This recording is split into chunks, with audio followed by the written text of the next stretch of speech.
మతం మనకేం నేర్పిస్తుంది అని అంటే, నువ్వు 2 రోజులు, నువ్వు 21 రోజు కనుక ఉపవాసం ఉంటే ప్రభువు నీకు, అంటే నువ్వు ఉపవాసం ఉంటే ప్రభువు నీకు ఏదైనా కావాలంటే చేస్తాడు అని నేర్పిస్తుంది. మతం ఏం నేర్పిస్తుంది అని అంటే, ప్రభువును సంతోష పెట్టడానికి నువ్వు ఫలానా ఫలానా ఫలానా XYZ పనులు చేయాలి అని నేర్పిస్తుంది. మతం ఏం నేర్పిస్తుంది అని అంటే, నీ బాహ్య ప్రవర్తన, బయట నువ్వు మాట్లాడే మాటలు, నవ్వే నవ్వు, గట్టిగా నవ్వినా కానీ నువ్వేం తెవ్విన బిడ్డవమ్మ, నువ్వు ఇంత నవ్వుతావే అంటారు కదా.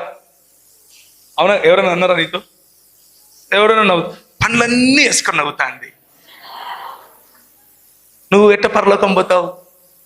ఎంతసేపు ఈ మతానికి ఏంటంటే, నువ్వు చచ్చిపోతే పరలోకం పోతావా లేదా, ఇదే ఉంటది. ఇక పొద్దున్న లేచినప్పటి నుంచి రాత్రి వరకు, ఏమిరా నీ ప్యాంటు ఈడ చినిగిపోయింది, నువ్వు పరలోకం ఎట్ట పోతావురా అంటారు. అవునా కదా?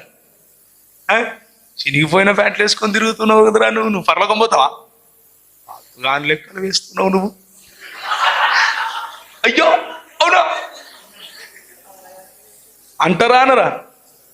నువ్వు ఇన్షర్ట్ చేసుకుని, నేను అందుకనే కావాలని రంగులు రంగులు బెల్ట్ పెట్టుకొని వచ్చిన.